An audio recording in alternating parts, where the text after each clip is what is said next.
everyone. Welcome to the Eurocentrist podcast. I'm Aislinn Kane. This is Paul Jacobs, and we are joined today by our guest, Sid Singh. Hello. Who has no idea what's happening.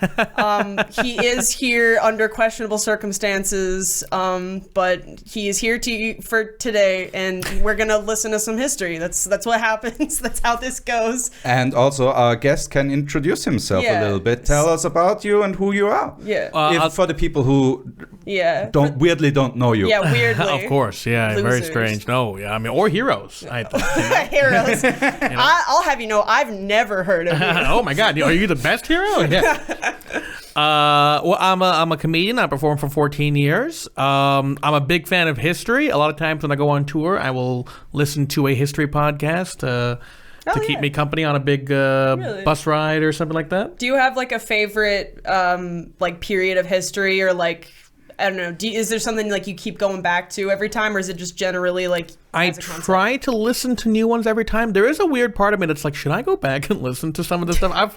I don't know how much of it I retain as much as I just like the idea of learning, the idea of having the opportunity to learn while I'm on a long ride, but if I zone out, there's more history to come. So like the three podcasts I listen to the most that are history-based, Dan Carlin. Oh, okay. Classic. He's a classic history guy, right? Yep. The History of China, which is a really cool one. And sorry. Okay, cool. Yeah, sure. Yeah, it's good that you interrupted his answer for that bit, Paul. And the History of Byzantium, which I really recommend. It's sort of the sequel to the History of Rome by Mike Duncan, and it's really interesting. Yeah, we did have a Roman person. Yeah, we already had Marcus Licinius Crassus, the homeboy of Julius Caesar. I mean, Julius Caesar had a lot of homeboys. You kind of have to narrow it down a bit. He's the guy, the money boy. He's money boy who invented firefighters just so that he could, as rip a off scam, people. rip off people from their houses that were burning down. And Crassus actually died in such an ignominy, and in such a terrible way. It's hilarious. No, it was a hilarious way to die. Remind me how he died again? He formed an army to invade another country, then got lost in the desert without water, got captured, oh my God, then released again, then captured again because he tried to double fuck everybody, and then they fucked him up badly. Yeah. It's hilarious. It's funny. It's a funny way to die. Especially that doesn't happen to billionaires anymore. Right. Like Jeff Bezos will never die in his rocket, sadly. But that was the big issue. Elon Musk might. Oh, yeah. His rocket is dog shit. Yeah. Sorry, what were you going to say? Well, that was the big issue, right? Is that like Caesar and Pompey had all of these military victories. And so Crassus was like, well, I guess I need to have one. So let me buy this army and go fuck some people up so that people think I'm cool, just like Caesar when he did it to Gaul. Yeah. You know, when Caesar committed that genocide in Gaul, let me do that so I have my own version of that. Yeah, exactly. Yeah. You try to out-genocide each other at that point in history. He was just at a party, and everyone at that party would not stop talking about Gaul, and he's just like, fuck, I have nothing like that on my resume. What will my legacy say? Truly, the Gaul, yeah. This has been the Eurocentrist podcast. No, but that's good that you already come here with all this information, because I knew absolutely nothing about any of this stuff. So maybe you will know and be able to contribute stuff, unlike me or anyone else we've ever had. So we haven't had enough ladies on. That's as subject. Very true. We've only had. Well, that'll be my cue to leave. Get out of here. Yeah, how best to be an ally better than to just leave, disappear, to make, decenter myself from the podcast. Yeah. Actually, what do you think about this character? So I actually ran into her by running into her a street that's named after her. I was like, who is that person that has such a tiny ass, minuscule, little ass street right around the corner from here? Oh fuck. Yeah, it's like 10-minute walkway or whatever. So this is more Austrian history. A little bit more Austrian history, again, we are Eurocentrist. Yes. Why not center at the center of Europe, which is Austria? Keep it close to home. Literally, we won't travel a block away from here for our This is a carbon neutral podcast. This is a carbon neutral podcast. Exactly. But I found like the little bits and pieces that I researched about her very interesting and compelling, so I sent it to Ben, and Ben partied too much yesterday during Pride. He was at Pride Yeah. yesterday? He was apparently he was there for like 16 hours or whatever. Oh, like yeah. he was shaking and That's shaking how long it. Pride goes for. Yeah. So this will be a little bit shorter, but he also said that he couldn't find anything more on it, which again Okay. leans to our theme of underreported history. That is the main thing. Yeah, I will with say some that. with some of the topics, there's infuriating little detail about Yeah. certain things. A lot of times there's not even quotes from the actual subject of the podcast, Right, which yeah. is really unfortunate because there's a lot of history that we could have had and we don't. Yeah, and like last episode we had. But we had a lot of information We had a about lot- the guy we had a from lot- other people. Yeah, but he was Irish descendant and became the dictator of Yeah. Chile. Oh wow. Yeah. it's fucking Crazy life story. bonkers. But there's a tidbit where one of the authors that wrote his life stories down, like, talked about that he would constantly talk to a parrot for Yeah. having like a human connection. Wow. And that's the only detail we know about it. And I want to know so much more. What was the Literally. name of the parrot? Right. Exactly. What was the conversations about? Like, there's so much more to have there. Well, it's like we don't actually know what Genghis Khan looked like. Right, true. We have so much written about him, but no one bothered to be like they say like he has red hair and Yeah. We know He's- what his descendants look like. yeah. We can guess. We need someone to like reconstruct Genghis Khan's fate. We did that with all the other fucking like Yeah. I don't know, the people they find. Jesus was the first one. Jesus. Yeah. Okay. Yeah, he was the first one where they did like the structural face CGI mumbo jumbo But they to don't- get pretty close to what he probably would have looked like. What? How? Okay. This doesn't sound real. This It sounds is- like you made this up. No, it's a. I mean, they have PhDs now, so I'm guessing those guys did something right. Well, it's one of those things where I know a little bit about this because Yeah. they tried to reconstruct what they think the most likely face of Jesus would Exactly, be it's like. a probability thing. Yeah, and it's Yeah. one of those things where you go. It feels like they were like, let's just look at a modern picture of Jesus and be like, not that. Yeah. Which probably Probably fair. close, yeah, probably close. Why do I've never been able to talk about this on stage, but I have a theory, a personal theory of why I think Jesus became white. And it's Okay. because the Byzantine Empire, for a long time, controlled part of the Middle East and were constantly fighting the Persians, and they would just have periods in their history where they would be losing. And I just think eventually they were like, hey, if we're going to lose to these guys, can we at least stop making our God look exactly like them? I think that's human nature, right? That's clever. I would never thought about it like that. It's like Yeah. Miles Morales being a different Spider-Man. Yeah. Because they needed to have something else. Yeah, I think they were just like, hey, like Imagine if Jesus were Russian during Right. the Cold War in America. but I mean, I think that is part of it, right? I mean, I think Yeah. the Mormons probably have a slightly different image of Jesus too. Oh yeah, there's Korean Jesus who's extremely buff. He's shredded on that cross. My friend Whitmer has such a great joke about this. Yeah. I don't think he does it anymore, but it was just him. He's like, the weirdest thing to me is when Asians are super Christian because you're not in the Bible. And like, That is a good bit. I don't know how to explain this to you guys. You were there. You know what I mean? You're not younger than the Bible, Asia. Like, you were there. But You guys are canon, but never acknowledged. Acknowledged, J.K. Rowling style. and it's like even weirder. Like you actually look at the history of the Bible, and one of Jesus' main disciples, a man named Thomas, and Thomas went to India. We have found underwater churches that were probably. When he was there, they were on land, and thank you, global warming. And his disciples are believed to have made those churches from almost 2,000 years ago. Damn, This son. is the most educational this podcast has ever been. Yeah. By the Sorry, way, God this damn is it. no. This is interesting information. Don't you have like a degree or something too? In law. So. Yeah, god damn it. Yeah. You didn't know that? No, He's a I knew. fucking- I was just double checking. I was like, is this a weird No, fake he's just memory? a big fucking nerd. Yeah, Like, exactly. pretty So, much. so in this case, this will tickle your pink at least a little bit. We'll see. It's good thing we're representing women on this podcast by tickling the pink. All right, tickling the brown. Fine. That's unisex, I think right? it's just my skin. Yeah. Now it's much more targeted than it was before. I was Okay. talking about assholes. All right. Okay. Now that's unisex. Let's talk about the opposite of a asshole. And today's topic is Marie Jahoda.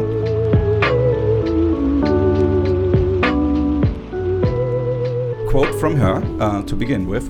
My decision to study psychology was based on my very, very deep conviction that I would one day be Minister of Education in a socialist Austria. Psychology seemed to me the best preparation for that job, which was the job in life that I wanted. This great illusion led me into psychology. Marie Jahoda. Ambitious lady. You know, she's got a vision. What year is this? Well, the quote, I don't know. No, like she says Socialist Austria. What year is this? Yeah, all right. We need to know. Yes. Marie Jahoda was born in Vienna on January 26th, 1907. Oh. The third of 4 children of the secular Jewish upper-middle-class businessman Karl Jahoda. He lived from 1867 to 1926, so he nearly made the 60-year mark, which back then, not bad. Right. Not bad. He was a Vienna native, and his wife, Betty Jahoda, born as Probst from 1881 to 1967. Oh, so wow. she really hung in there. Right. From Dobromil, Galicia, which is present-day Ukraine, right at the Polish border. Back then, of course, also part of Austria. She had 2 brothers, Edi, born in 1903, and Fritz, born in 1909, as well as a sister, Rosie, born in 1905. So, you know, like a classical Viennese family around that time. Right. How many of them lived? That's what I want to know. Absolutely, right. For many reasons, but mostly because it's this time period where you have a bunch of kids and they die due to coal mines and shit. Ben correctly identifies here. Nice biennial schedule here, because it was literally 03, 05, 07, 09. Those kids came out on schedule here. Right. The trains run on time. What can we say? I mean, it's Austria. The values of the Enlightenment and humanist ideals played an important role in the bourgeois household in Vienna's 2nd district. Marie's parents were active social democrats, and her mother was a convicted pacifist. A convicted pacifist? Convinced, sorry. I was gonna. Sorry. Hey, lock me up, baby. I'm non-violent. Well, especially for a woman to have been a convicted pacifist. Exactly. You were a hardcore pacifist. Yeah, it's like, no one is asking you to fight in this war. She's like, well, if they did, I would. Actively destroying military equipment. I've sentenced you to pacifism. I don't know. You just have the worst conversations at parties you've ever had. Or it's like the worst version of the Mulan story. Yeah. Where she went through all of that trouble and then she's like, and by the way, still no. She went through all the trouble to become a man and to get on the battlefield and then just goes, that's actually really bad for you. Did you consider that not doing that? And they go, damn, you're right. Fuck. Yeah. Arrows are really bad for your health. Okay. All right. So she was very convinced, she was a devout pacifist. Yes, exactly. Marie attended the Mädchen Realgymnasium in Vienna's 8th district, and in 1924 joined the VSM, the Vereinigung Sozialistischer Mittelschüler, Union of Socialist Middle Schoolers. Interesting. Oh my gosh. Yeah. What a hardcore group. Yeah. I'm convinced that as a 14-year-old, this is wrong. I mean, that doesn't sound too wrong. Like, that doesn't sound too off base from what you'll see today, fucking 14-year-old communists on Twitter. Fair enough, yeah. Yeah, they're just missing the fursuits. They're just missing. They just had much worse fashion back then. And maybe they had less 20s? information. I love the 20s style. Wait, what were you gonna say? Sorry, I was like, maybe they also had less information back then, which meant that maybe they were more potentially making a good point. They really educated themselves on a specific thing. Yeah. Or just the idea that back then maybe it took less time to learn all you needed to learn about the cutting edge of whatever technology because there was less to learn. Or they just wanted some friends. Sure. They wanted to join a club. I like your version of events better, but to be honest, I don't think it was that. No, sure. I just mean in the sense of like when you're 14, I think in America you're generally learning algebra. Yeah. And how smart must you have been? 17, sorry. But yeah. What? She was 17. And she was not in middle school when she was 17. Again, middle schoolers probably just back then the system was probably different, so middle school probably meant just not different. You are in university yet. Still high school. Yeah. Okay. That's what I'm assuming here, but still 17-year-old. Yeah. That does track more than in that case. It's not just like a fucking group of like little Hitler Jungens, but for socialism of the non-national variety. But even then, a 17-year-old who knows algebra before calculus is invented is technically the smartest person, right? Yeah, that is true. The one-eyed is king in the the world of blind people. Yeah. All right. So the Vereinigung Sozialistischer Mittelschüler, synonym to Verband Sozialistischer Mittelschüler Österreichs, did fucking it gets more serious. Instead of a Verein is like a club, and then a Verband is like a union basically. Association of Socialist Middle Schoolers of Austria, and the high school organization of the SDAP, the Sozialdemokratische Arbeiterpartei Deutsch-Österreichs, the Social Democratic Party of Workers' Austria. Party of German Austria, because back then we're considering ourselves, because the empire just split up, that we are German Austrians. They're like, you up to Germany 24/7. Yeah, because we wanted... They're booty calling Germany. Yeah, we wanted the Großdeutsche Lösung. Isn't this the thing also in like in the Netherlands, isn't part of their national anthem mentions them being German people? Of German folk. Yeah. Something like that, But I don't think the desire to reunite is quite as strong. No, sure. Post-war, definitely no. And now with all the wealth that they have accumulated too, they don't give a shit anymore. We're good. The EU is as far as we go, and that's a pretty sweet deal for everybody. Exactly. But they speak about this in the Byzantine podcast I listened to, which is just that like the concepts of countries just weren't as strict until the end of World War I, World War II. Because the first wave of real nationalism did that to us. Borders were drawn. Whereas, like, you would be in Syria and you would consider yourself to be Roman, but you would pay taxes to pretty much whoever showed up to. Oh my God, being a scammer would have been so easy back then. Oh yeah. You just put on like different hats, basically. Yeah, basically. And you just rob them multiple times. Especially because they say back then in border towns, like if you were, let's say you were in the Persian army or the Byzantine army, and the reverse army or the inverse army came to invade your country, you would let them sack the border town first, because then when you attack them afterwards, those soldiers would have something to lose. So it would be the thing where like they would be easier to kill because they'd be scared of losing the things they had just won. Also, it weighs them down, literally. Yeah. But at the same time... that's a genius thing, yeah. But at the same time, how shitty is it to live in those border towns? To know like your job is to lose. Oh, yeah. I mean, that is, maybe humanity is bad, actually. That's what we're learning on this podcast. Really, on a podcast called The Eurocentrist, we learn that people are bad. But also, no wonder they're like, we're Roman, but All right, let's get back. We're flexible. Let's get back to Marie. So she joins that, and at age 17 served as the VSM's chair lady. Okay. At 18 years old, being an atheist, she officially left the Mosaic faith. Wow. The Mosaic faith? Yeah, I think that's a... What faith is Masonic faith? What is it? I see. Like Freemasonry. No, Jewish. The Jewish faith. Oh, I see. Okay, I forgot that you said Jewish earlier. Ben probably has some old-timey word that we don't understand right now. Maybe. It's also that tricky thing where it's like, oh, she left the faith, but during that time in Austria, would they let the faith leave her? Well, it's the 20s. It's the 20s. Yeah. Everything's chill right now. Oh, yes. It's actually quite nice in the 20s, Yeah, right? we are doing pretty okay right now. Yeah. Even then, she's like, no Judaism for me. Yeah, exactly.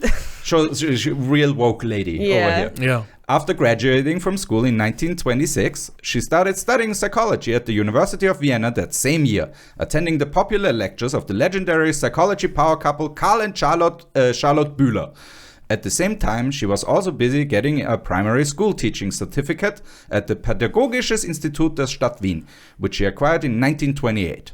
Okay. Wow. Driven. She's got a lot of free time on her hands. Like, again, bourgeois Jewish parents are probably, again, it's the money. Everything. The money is there to have a, and she's actually doing some stuff as Yeah. opposed to me just lurching around university campus from semester after semester. Just not attending class because it's free. Why would you stop? Yeah, exactly. Oh, I mean, in America we paid. I still think I showed up to half my class. Yeah. See, the money thing is not an incentive when you're 19 years old. Yeah, yeah. Absolutely. You not. want to party first and foremost. Yes. All right. Yes. In 1927, at 19 years of age, Marie got married to mathematician, middle school teacher, later sociologist, and fellow social democrat Paul Felix Lazarsfeld. Okay. Wow. These names mean nothing. No, to us. but it's a great name. Paul Felix Lazarsfeld. Lazarsfeld. Lazarsfeld, like laser a little bit. Okay. Paul Laser. Paul Laser, yeah, exactly. Paul Laserfield. 1901. That would be his Americanized name when he Yeah. came over. That's like he changes his name and then he becomes a superhero, like cyborg style. Yeah, exactly. Where he just shoots I mean- lasers out of his eyes. Mathematician, middle school teacher, and sociologist, you know, like that is like the background story for somebody to have an accident and become Laserfield. When was the last time? Doc Laserfield. When was the last time a school teacher became a fucking superhero? Isn't it usually like maligned scientists that like fall into a vat of acid? Sure. Like, so not even I'm guessing the mathematician part didn't pay well enough, so she had to be a middle school teacher. Right. Yeah. This yeah. is still the 20s. Women still don't have a lot. But even then, like, didn't Einstein? Wasn't No, he a that patent is officer the for so long? husband. That is the husband. Oh, this is the husband, right? Yeah. Okay, But gotcha. Einstein was around during this time. Yeah. But he also was like a patent officer, right? Because That was his work in Switzerland, I think. okay. I Yeah, think, or in in- Germany, he was a patent officer, not here. in Okay. Bern, yeah. So she had first met at a summer camp back in 1919.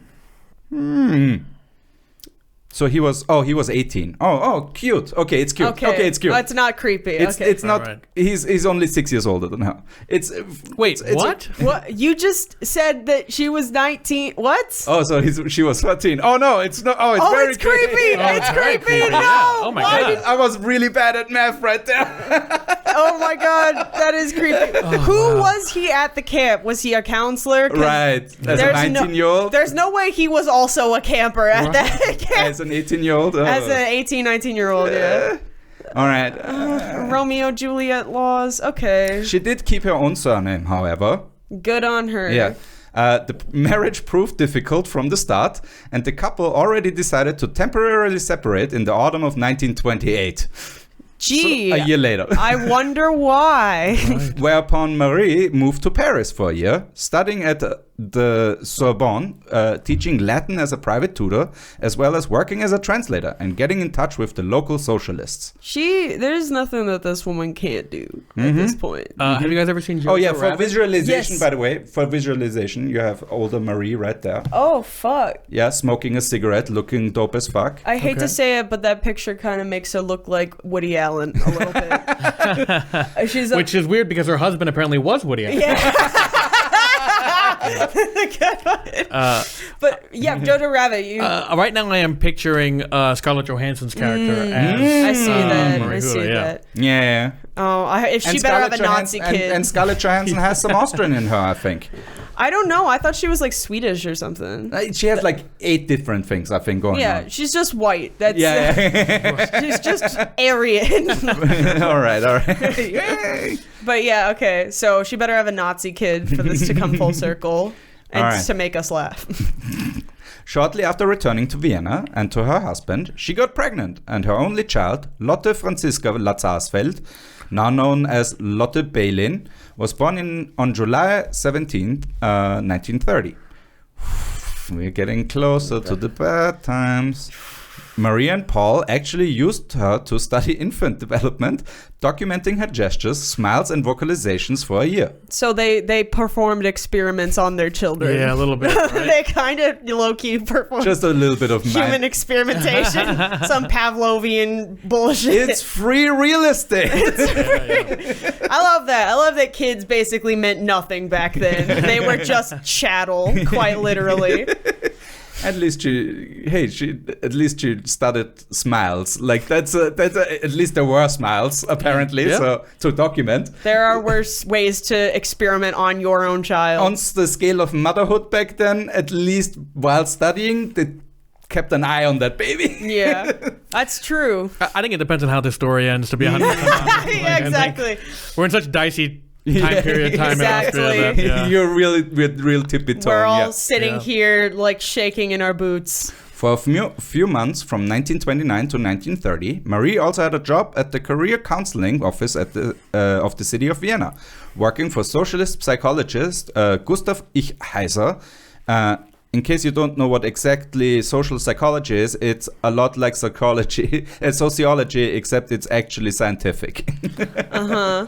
All right, that was Ben, by the way, in brackets. Is sociology not also based on like research over repeated amounts of time? That's just me being ignorant. Scientific, right now. probably in the sense of like actual measurements that you can take and stuff like that. Okay, so this is just Ben being like, got him. Fuck you, sociologists. Social You're not psychologists. real science like my science, which is researching stuff for a podcast that like 10 No, he people says watch. that Gustav actually does science, but whatever. In 1931, she started working part-time at the newly established Österreichische Wirtschaftspsychologische Forschungsstelle. That's the Austrian Economic Psychological Research Center, where her husband worked as the scientific head. Marie finished her studies in 1932, getting her doctor's degree at only 25 years of age with the dissertation Anamnese im Versorgungshaus. Is this just her resume? Like, I feel like we're just reading like everything she's ever done, which is great, but I don't know anything about her yet, except that she experimented on her children. Right, And that she's an atheist. And also that she married Woody Allen. And that she became Woody Allen. So, the English title would be Anamnesis at the Retirement Home. That was her doctorate. I see. All right. That same year, she separated from her husband again, as he had started an affair with social psychologist Hertha Herzog. Herzog? Yeah. Werner Herzog's mom? What happened? So my mother had a quick fling with this guy called Laserfield. And it brought me such pain. Yes, because life is pain. She said his penis was quick to the draw. But can we talk about how fucking slutty these academics are in social field, in the social psychology field? Hey, if for the first time ever you're like, oh, I can have just sex without like major repercussions. Let me try this out for a bit, you know, like all of those probably also, I mean, the social pressures finally for the first time have lifted, you know? Yeah, this is the 60s before the 60s. Exactly. All of the old guys are dead. Right. Yeah, that's true. And now the research facility is just filled with hot, single, fuckable, in their prime social psychologists. Exactly, yeah. That you're just, you know, they're Cocaine is around. Cocaine is around. They're drinking absinthe. This is just... You're banging. You don't need to go partying because the party is right there. At all times. I thought you were going to be like, these super hot, interesting, recently 14-year-olds. I try not to think about that. I don't know about you, Sid. These people She's old at this point. It's fine. It's fine. She's 25. We were all once 14. Sure. God, also recently 14. A doctorate at 25 though is crazy. That's That bonkers. is insane. Yeah. All right.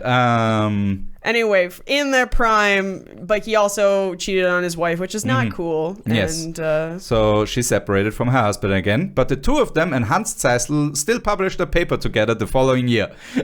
Sure. Gotta work together somehow, you know? to stay together for the kids. No, also it's Austria, so there's like 4 people that do the research, so who are you gonna choose else than, you know, the people that you know? Right. I wish it said whether or not they remained friends, because like I've remained friends with some of my exes. I don't think that's that weird. It does feel like a Frida Kahlo and her husband situation. Okay. Where there were probably like a lot of affairs and they were mad at each other, but they still worked really well together. Right. Diego Rivera, right? That's his name?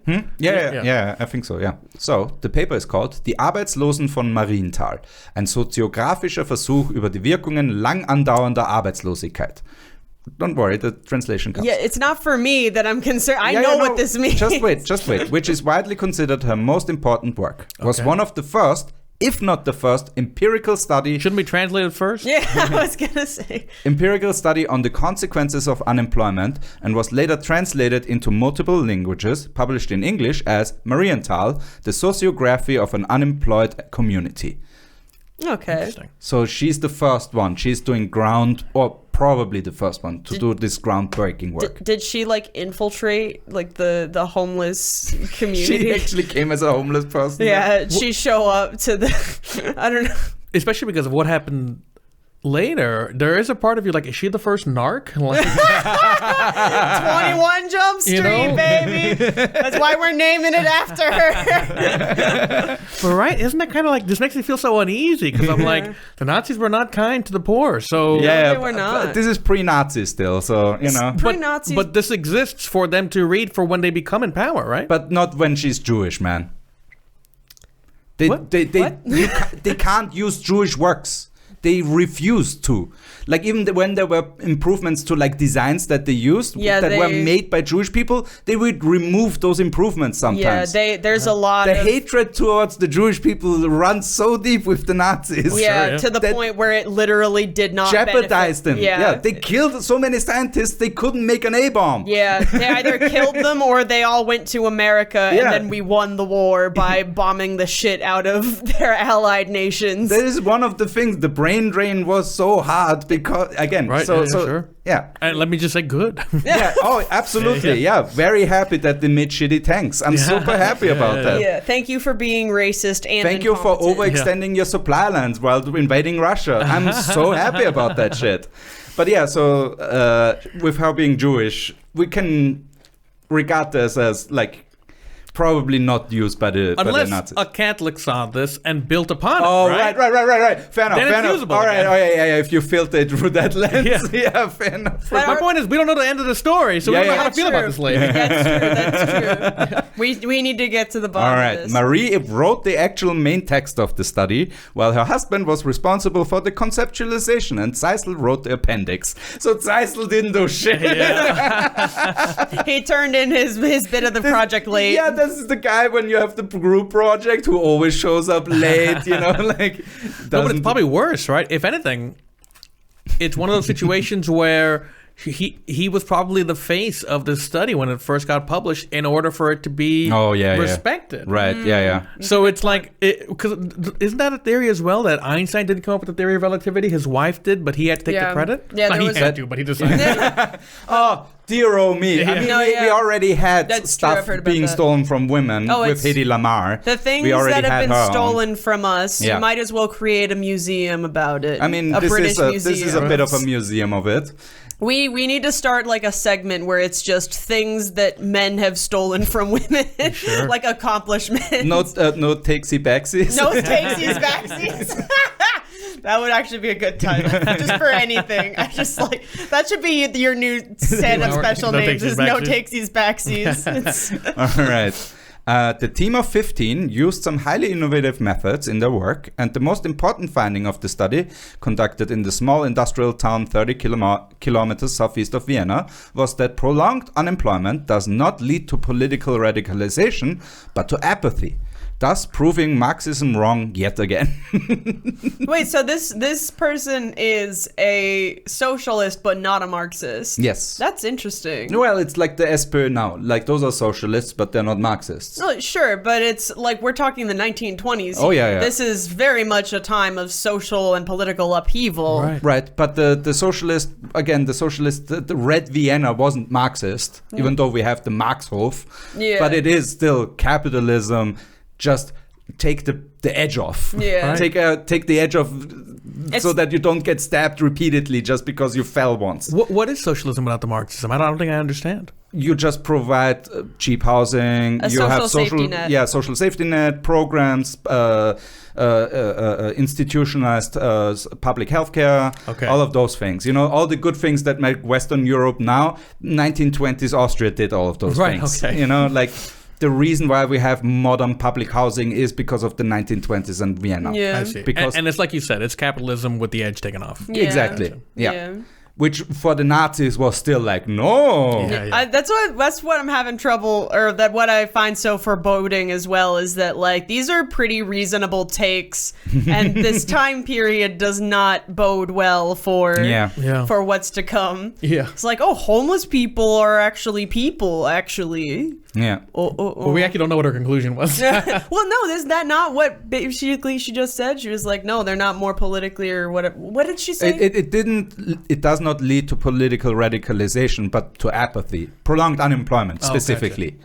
Yeah. So, all three authors being assimilated Jews, the study was originally published in Leipzig in June 1933 only under the name of the Österreichische Wirtschaftspsychologische Forschungsstelle in order to avoid complications with Germany's new government. In order to avoid complication with saying these words, in order to avoid having to say these long sentences. Yeah. Where, I'm going to the Österreichische So at this point we are already, I think, inside the time period in Austria where we're already in Austro-fascism as well. So it's not great all around. Right. But the Austro-fascist government wasn't specifically anti-Semitic. It's just coincidental.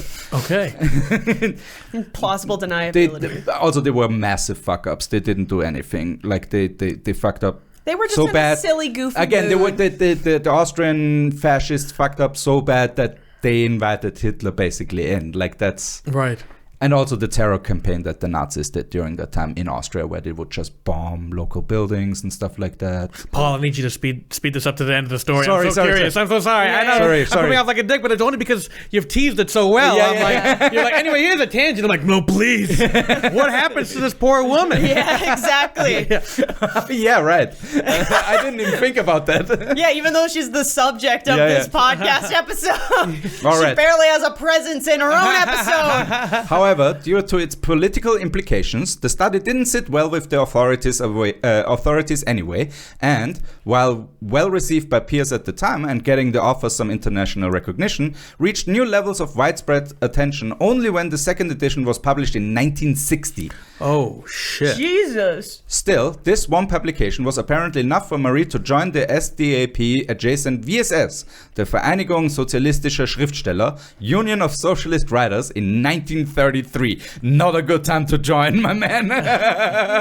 My lady. Aside from her scientific work, Marie's political jobs at the time included work as the assistant secretary of the Arbeitskreis Sozialistischer Pädagogen, work group of socialist pedagogues, since 1929, as well as work as a consultant at Social Democratic Women's Associations as a librarian in a workers' library. How many jobs does this woman have? She's like working she has like Vishnu arms, like doing 18 jobs at the same time. You know, Vishnu is the one with the arms, right? Sure. Maybe the kid being experimented on was a good thing, actually, because there's no way that kid got any more attention after that with all the shit that this family has going on. Yeah. Or maybe it's even a thing of like, how could the Nazis hate us when we're basically doing experiments just like them? All right. From December 1933 to November 1934, she worked as an assistant teacher at various Viennese primary and middle schools, but was eventually fired for being a socialist.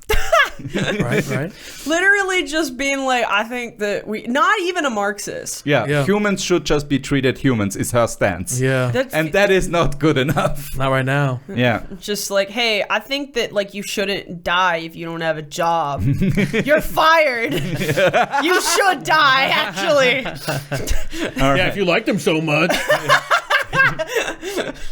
Okay. You made a grave mistake. All right. In July 1934, Marie and Paul got a divorce, and he moved to the US in order to escape the rising anti-Semitism and Austria's new fascist dictatorship. So yeah, so we could go to the other dictatorship, to the other anti-Semitic country. Slightly less. Only slightly less. And it depends on the area too. Like if you go to New York in certain areas, you're doing fine. Sure. But if you're in the South, if you're in California between the years of like 1941 and 1945, you are going to be put into a concentration camp. Yeah. If you're Asian specifically. Right. As a consequence, Marie, alongside Gertrude Wagner, succeeded her husband as the scientific head of the österreichische Wirtschaftspsychologische Forschungsstelle. So she's now the Is boss. any relation to the Wagner? I don't think so. No. There's a lame. bunch of Wagners around at that point. So. That would be. I'm just, that would be hilarious. Vienna is a village. I would not be surprised. I mean, Vienna is also literally the city of that joke that's like Hitler, Dostoevsky, Trotsky, and Stalin. Stalin and Freud walk into a bar. No, Yeah. literally, they were all in Vienna in 1914 at the same time. Oh, wow. Yeah, they all hung around at the same time, basically. Oh. Yeah, I mean, it's possible. It's Yeah. Now a single mother, right? Marie received help in child rearing from her own mother and sister. As the SDAP had been outlawed by the Dollfuss regime, Marie, in lieu of her previous political engagements, now secretly worked for the underground organization Revolutionäre Sozialisten Österreichs, Revolutionary Socialists of Austria, but was found out and arrested in November 1936. Yeah, this is literally the Scarlett Johansson from Jojo Right, Rabbit. yeah, This yeah. is literally her. And the Forschungsstelle, which already had to be re-established the previous year under a new name, was now closed down for good by Chancellor Schuschnigg.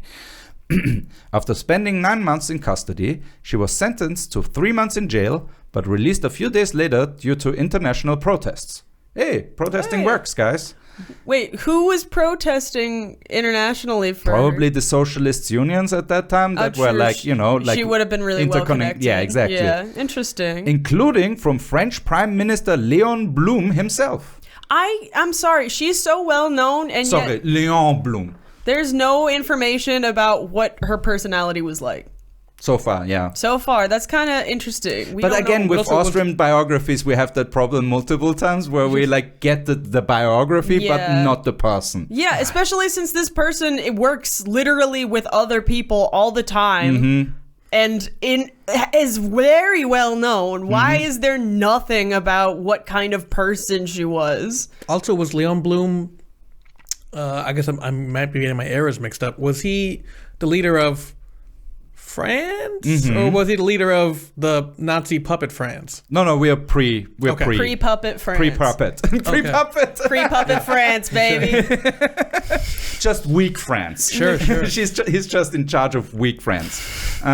So what happened? Her release was, however, conditioned on her immediately leaving the federal state of Austria, and her citizenship was revoked. Oh shit, she's stateless now. Taking her daughter with her, she took a job offer and moved to London in August 1937.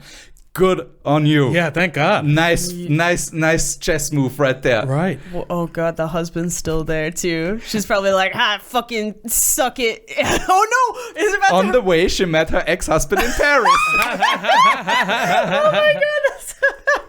Oh my, that must have been fucking awkward actually. Yeah. I guess we're both fleeing from the Nazis.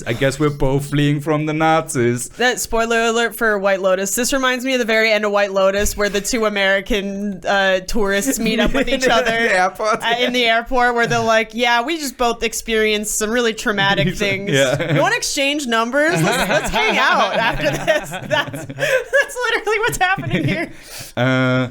I guess you're not as bad as the Nazis. You know? Like, you sucked as a dad, but you know. You know.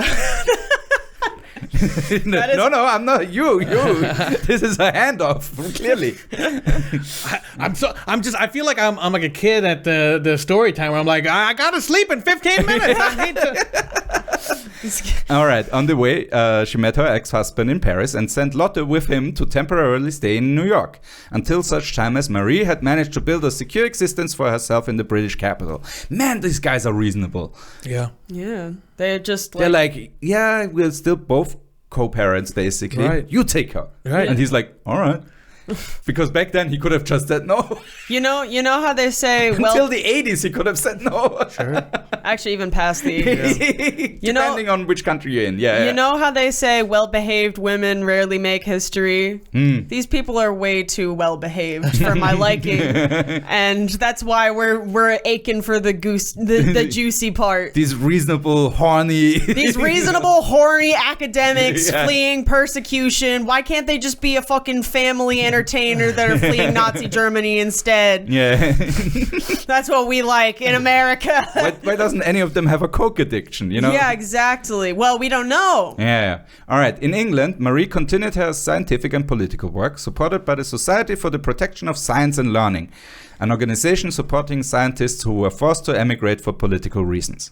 Moving to Bristol in 1938, she received a Pinsent Darwin studentship from the University of Cambridge for 3 years and conducted multiple studies in this time period, mostly on unemployment, including one on Welsh miners. Oh, that's a tough gig. I wonder how these Welsh miners felt being interviewed by like a very Jewish Austrian, a very Jewish Austrian academic woman who's just like a symbol of everything that they can't have as minor, like working class miners. You think it's possible she was like, listen, guys, I get it. I was also preyed upon and taken advantage of as a minor. There we go. Sid is in the house. I mean, I was just gonna say she probably pulled the fucking Hitler card a lot, but that's that's a better joke. Oh my Perfect. That was thank you. We're ending now. This is over. No, we have a few more pages. Also in 1938, she's working during the war on this kind of shit. This is amazing to me. It'd be amazing to us too if you told us about it. Also in 1938, she got a job as a market researcher for the furniture company P.E. Gain Limited. All right. Okay. What did they do? I guess what's a cool chair, I guess? Yeah, sure. Okay, wait. In 1940, she had to leave Bristol as foreigners were being removed from Britain's coastal towns due to fear of a German invasion. Mm-hmm. Okay. Damn, That's okay. those border towns again. Right.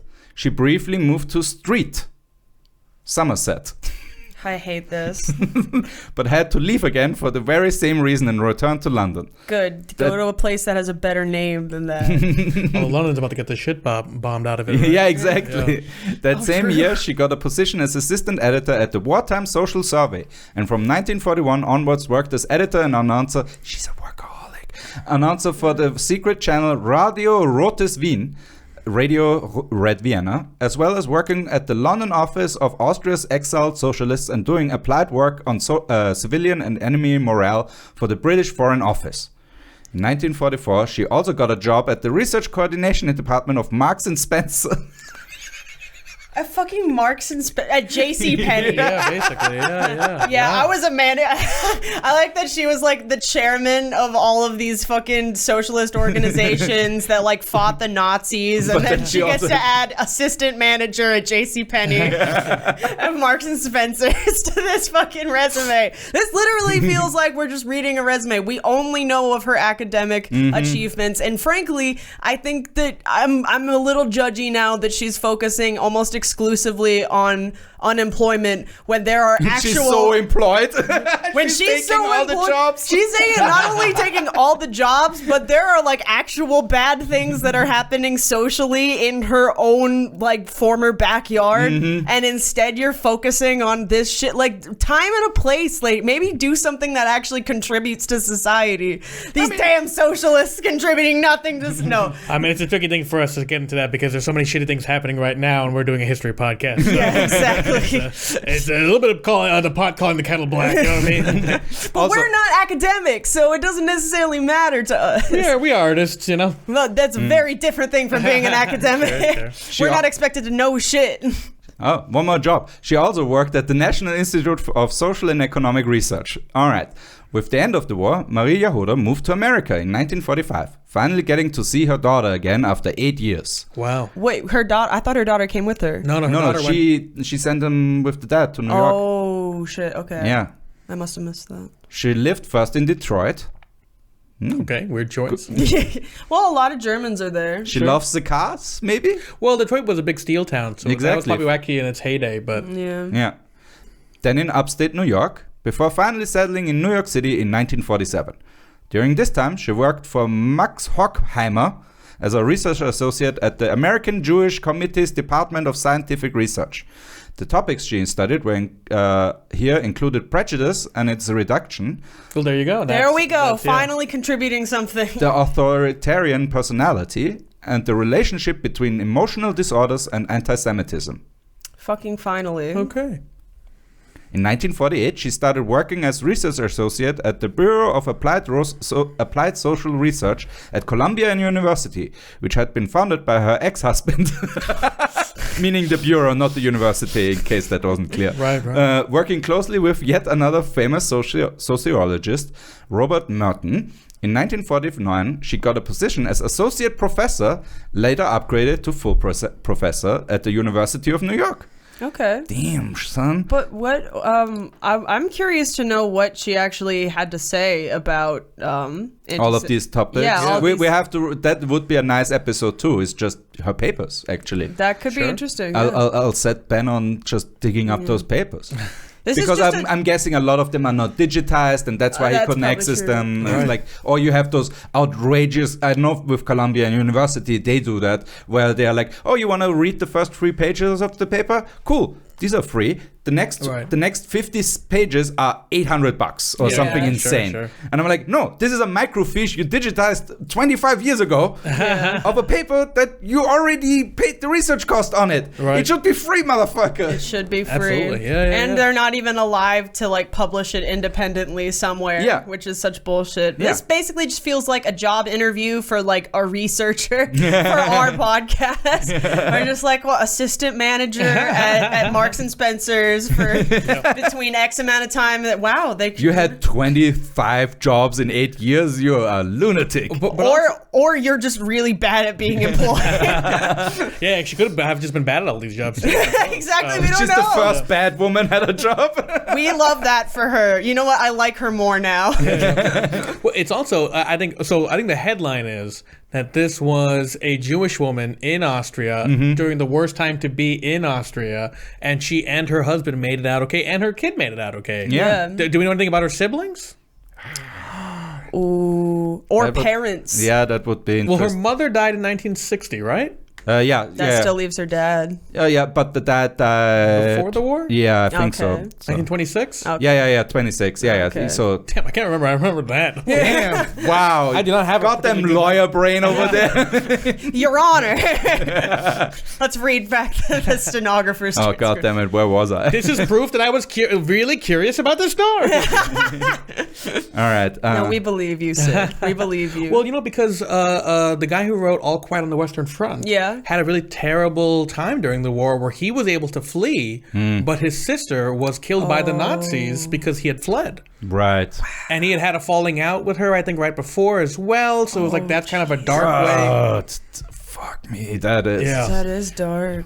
Oh, Bummer Town with Sid Singh here. Well, especially because his crime, I think, for that the Nazis are mad about was he had written a book that was basically like, "Hey, war sucks." Yeah, That's literally it. Yeah. He's literally just and like. they will remake it forever as movies. Did you see it? Did you see the new one? Yeah. I haven't seen the new one yet, It's but I alright. should. It's alright. solid, yeah. It makes the point it's trying to make, and you're Oh, like, yeah. well, I'm bummed out, so... Yeah, I was clearly depressed in the last third of it. Of course. I was depressed at the beginning because I already knew how it's gonna be, but man, I've seen the first one, and there's something so compelling about having people who were actually there in World War I. Right. Oh my God. Yeah. Right, Not only were they like coordinating all of the stuff, but some of them were like extras, like starring in it. So it just really hits different. Seeing them relive their trauma for our entertainment. Yeah. And it's welcome to PTSD boot camp. Right. pretty much. It's kind of a disturbing watch, but like in an informative and like kind of truthful sort of way. And It's that kind of thing of when Saving Private Ryan came out, and all the World War II veterans were like, "Yeah, I can't watch this. This is too close to reality." Oh, shit. Which sucks for them, but there's a part of you that's like, "Okay, so it's pretty cool. It's like, pretty accurate." Yeah, crank it a little bit. Yeah. There we go. We're talking about the mic.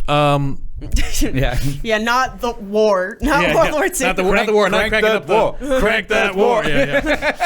The fact that I almost started instinctually cheering. Oh my God! Kid, if President Trump gets reelected from prison, then we will get Minister of War Kid Rock, and then we will have that. Crank that war. Oh my God. Yeah, I mean, I wouldn't put it past him. All right. Now a little bit of meats and potatoes before we close this up. Later also becoming associate director of the university's famous research center for human relations. She received U.S. citizenship in 1950. Good for her. During her time in New York, Mary published the 2-volume text Research Methods in Social Relations, conducted investigations on the impact of McCarthyism, and in 1958 published her monograph Current Concepts of Positive Mental Health. In 1955, she also became the first female president of the Society for the Psychological Study of Social Issues, an organization for applying psychological research to social issues. Man. Cool. Awesome. Yeah. I want to listen to her TED Talk. Yeah, immediately. exactly. I really want to listen. No, I want to know what she has to say. There's a I think on YouTube there's a long interview that we should be like this should be our first bonus content for Patreon. is us. You don't have the time, but the two of us reacting to that interview. Well, I can tell you guys this also. I think one of the things that makes her story so compelling for me personally is I do volunteer with refugees a lot. Yeah. And when I was back in America for some meetings, I attended like my first in-person seminar in a while with certain Afghan and Iraqi refugees, and just hearing those academics and their stories of how they were able to flee, like especially when Biden basically finally pulled the plug on the war, and they were, this is after that, they had to find a way to get out. It does feel very similar. Like, you kind of just take the jobs you can get. You're kind of looking for the things to put on your resume. You're looking for the things that, like, in a weird way, we don't know the details of her story, but in my head, I have filled in so many of them. Because I imagine they were so similar, especially from the fact that she was from a persecuted class. I'd never thought about it like that, because instead I'm just thinking, like, this is an extremely privileged white lady who's been traveling the world. She had the privilege to flee. Yeah, that's why I'm sort of like, it's difficult for me to quite see that, but I am more sympathetic now that you have filled in these details. Well, like one of the brave women who was talking during the seminar I was that I got to attend, she is a really, really smart woman. Yeah. She has a lot of privilege in the fact that she had the badges required to help her get the hell out. But at the same time, the Taliban were committing retribution. Both it's the Taliban. It's the Taliban, yeah. But even on like her husband, because her husband was super connected to the U.S. government, which also makes him a target if he stays behind. Right. Yeah. It's really catch-22. Is that the right application? Probably not. It's bad in every sense of the word. So there's a good side to catch-22? I guess there's not a good side to catch-22, but it's not like damned if you do, damned if you don't. It's like Sophie's choice. Is that better? It's more like they both did, and so they're both fucked. The decision has been made. A clusterfuck. All right. In 1958, Marie left the New World and returned to England to marry engineer and Labour Party MP Austin Harry Albo. Wow. Okay. That's a point in your column of like she's very privileged. In this case, the age gap is not that crazy. He was born in 1903 and died in 1994. Okay. Oh my God. Yeah, that is That's so weird that he met this woman and saw Jurassic Park. Right? You're like, I have seen the true horrors of this world, and I've also seen the fake horrors of this world. Wait, how long did Oppenheimer live till? Because could you imagine if he's like, I am become death. Also, my favorite movie is Back to the Future. Oh no, the Transformers movie, the original one. Yeah, sure. The 80s Transformers movies. I love Cybertron. I had to take my fucking grandkids to this movie. And I wrote an op-ed about it and everything. It's a downfall of society and capitalism. You know what was worse than World War II? The first season of Frasier. They should have never made a spin-off of Cheers. Yeah. That was their first mistake. This is incredible. I love this. Oh, fuck. That is amazing. That was really good. Whom she had first met during the war. After some years teaching and working as a research fellow at Brunel College, she got a position as professor of social psychology at the University of Sussex in Brighton and helped build Britain's first department of social psychology. Living in Kamer, Sussex. She received British citizenship in 1962. That lady be switching. Wait. She didn't have citizenship when she left? She had American citizenship in 1950. Before the American citizenship, though, she was stateless. Apparently, yeah. Sure. She was stateless in Britain Yeah. while she was actively working with The British, with the British government, Yeah. and they didn't give her citizenship until 1962. Welcome to Britain. I'm surprised. Why did America give it first? Is my question. She probably got it Just through her to- husband or ex-husband. Yeah. probably. Or to spite the British. Well, they did do that with a guy from Spain who just fucked with the Nazis the entirety of Yeah. the war. Do you know about this guy? No, but that sounds like a Eurocentrist sneak peek. Oh, yes. Oh, very interesting story. All right. She was also a member of the Social Science Research Council from 1965 to 1970, of the Advisory Committee of the Home Secretary on Race Relations Research from 1968 to 1973, and of the Council for Science Policy from 1970 to 1971. She retired in 1973 and was a member of the Genetic Manipulation Advisory Committee. That could be bad or good. That could be bad or good. From 1976 to 1978. First, she experimented on her children, Yeah. and I said nothing because I wasn't the that whole wasn't human one of her children. But again, this is in that weird period of time where she was like, man, she was a terrible person until she watched the movie Animal House.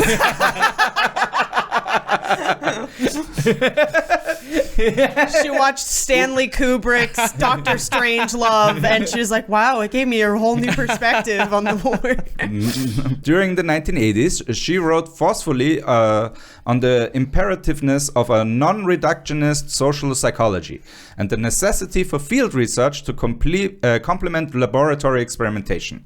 Fair enough. Yeah, it's sociology. You should actually They should social change- psychology. You should actually. They need to change the name of the facility so that it doesn't sound like eugenics-y. Right. The I genetic mutation. This is a really specifically bad time to have titles like that. It's the worst time in the world to have an Austrian be a part of that too. Exactly. I know we all know that she fled and she's on the good. I meet a lot of She's women. our Zelensky. I meet a lot of women who are South American, but they have German middle names or Right, whatever, and yeah. you're like, ooh, when did your parents immigrate? They're like, before. I swear it was before. That's what they all say. No, but also this is at the same time that the founder of Planned Parenthood is actively going out there being like, eugenics is good. That's why birth control. Oh my Right. Yeah. She was super Right, into that's right. eugenics, and Yep. an Austrian woman to be doing this too is.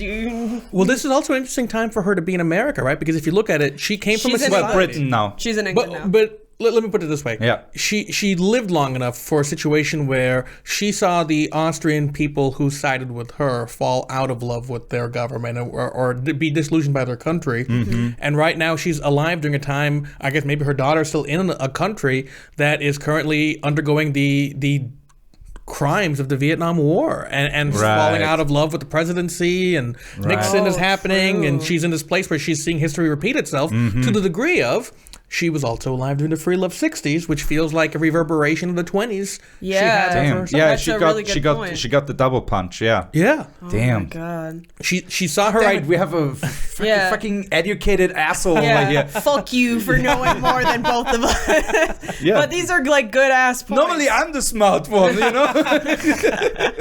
I know, now we're just two guys with glasses. We're gonna jerk each other off.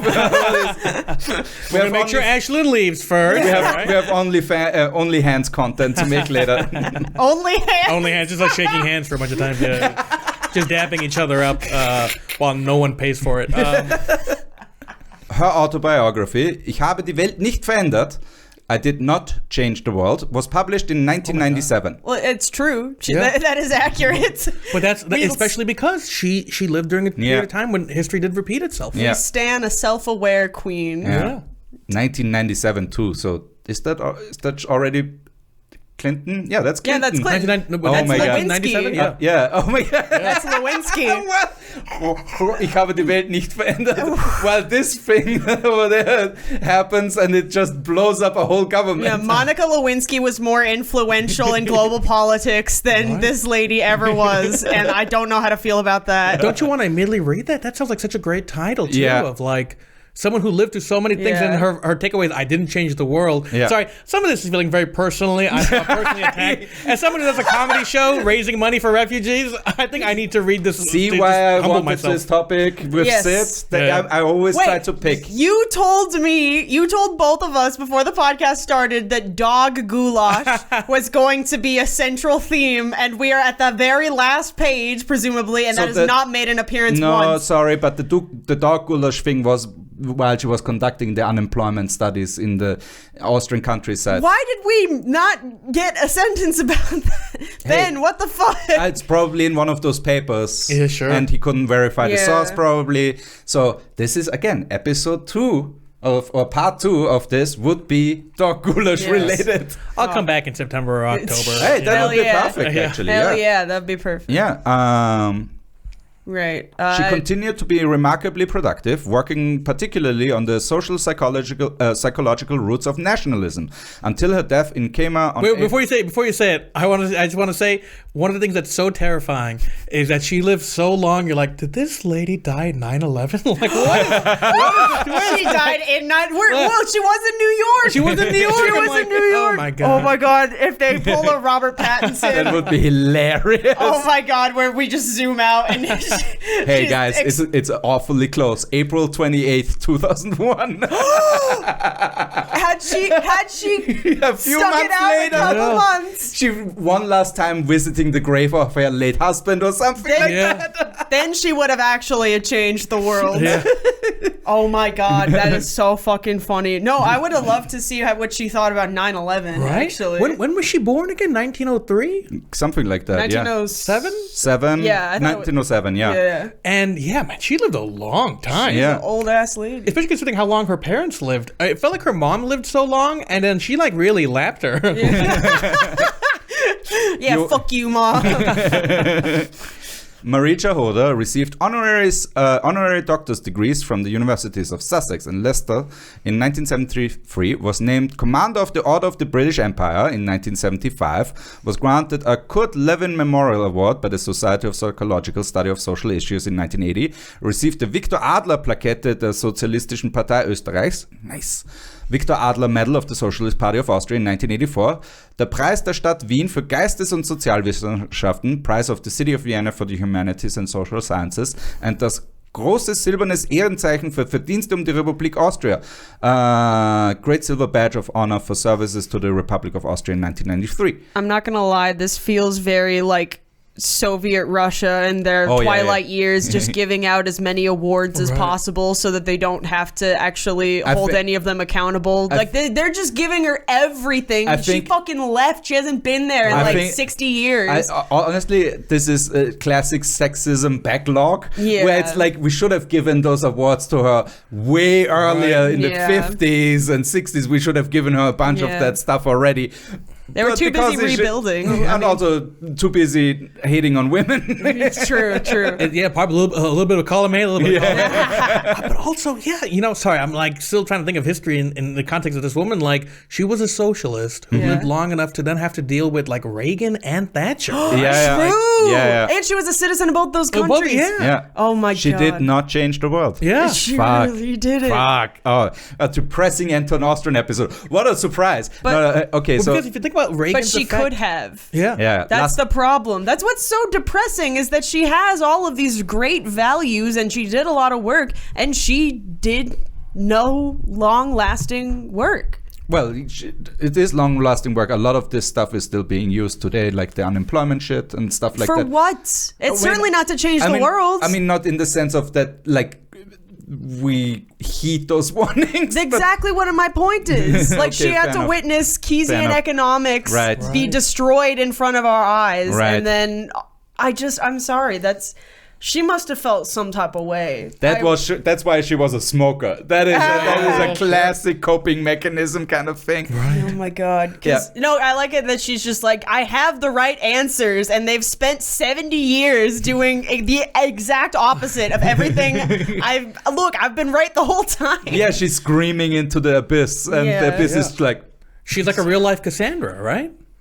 all right. Right? From the Peloponnesian the Trojan War. Wow. Oh, that's goddamn educated asshole. over fuck here. you for assuming that everyone is just gonna get that reference immediately. Sorry. Yeah, next thing is quoting Lohengrin or something, you know, like Yeah, whoever the fuck that is. Yeah. William Shakespeare once said.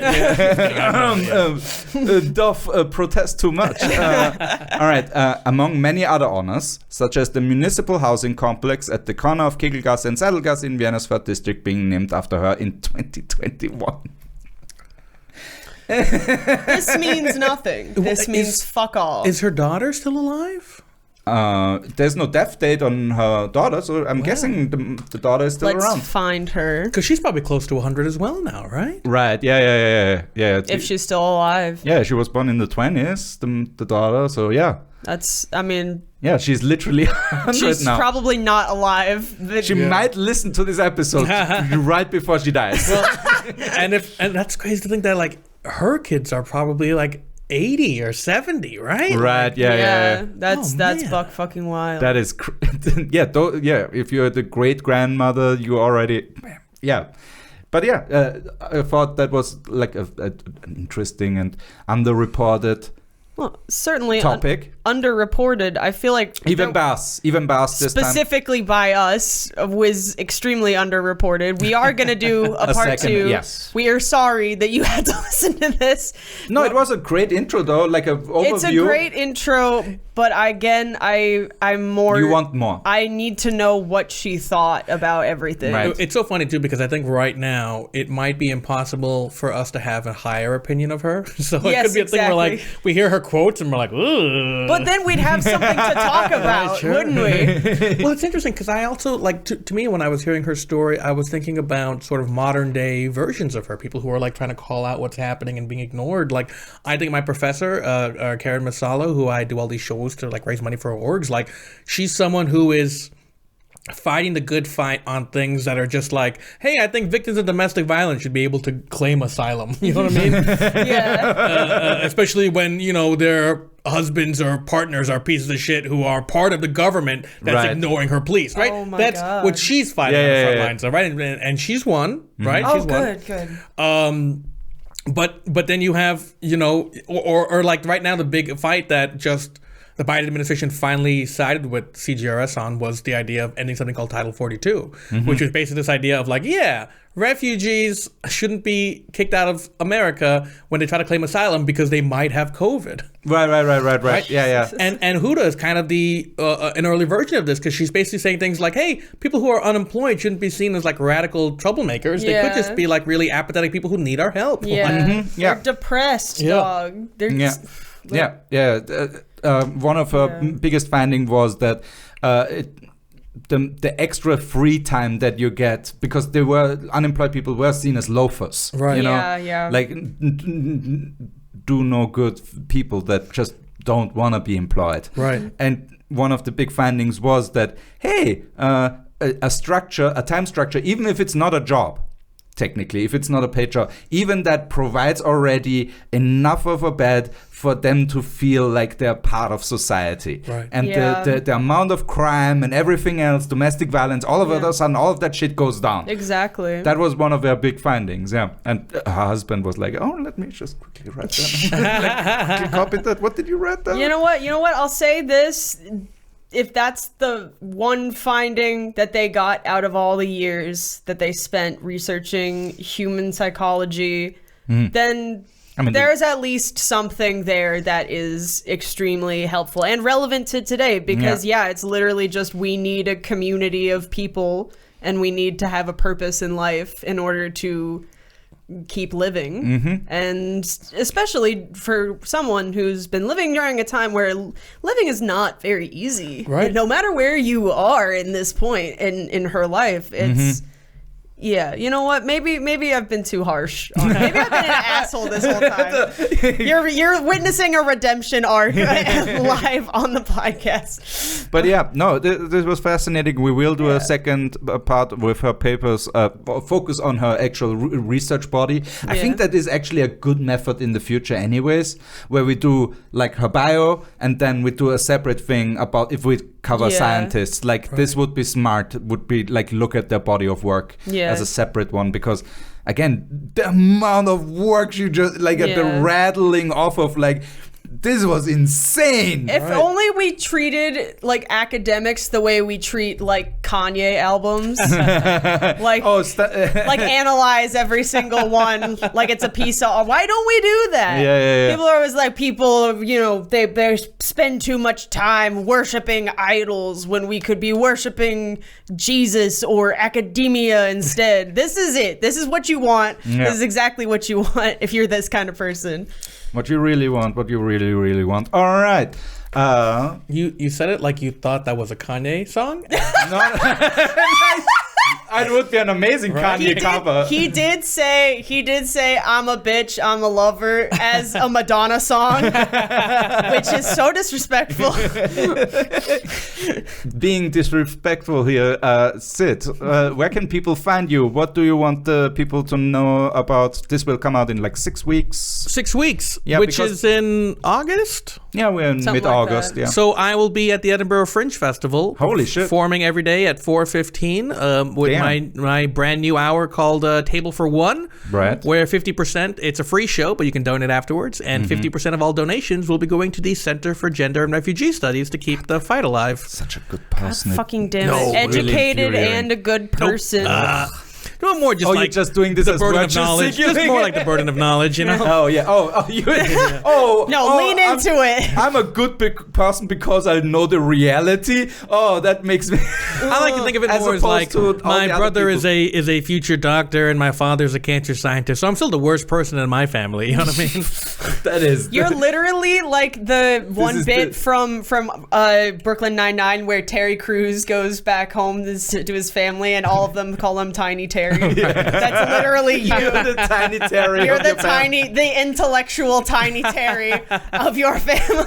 I am. No, I mean, I do come from a family of like really, really smart people. and we my had- mother, of course, is I think the smartest one because she has to juggle all the fucking egos. Right, and you're the smartest guy in the room right now. Yeah. But yeah, check Sid out at the Fringe. Obviously, follow him on the social meets.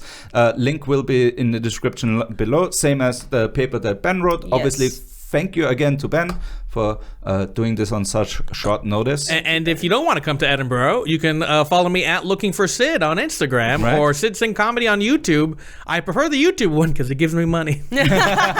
Good. The links will be in the description below. As always, the same for Yeah, Aislinn. you guys know me. Aislinn and me. I'm boring. Yes, you can follow my mustache on stage, and That's the first time that's come up this entire. It's been the elephant in the room. yeah, is your mustache. I know. I like ignoring elephants in rooms. I think they go away after a time. Right?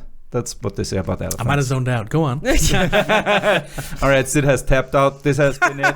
Thank you so much for checking in on the Eurocentrist, and see you the next time. See you Bye. next time. Bye, guys.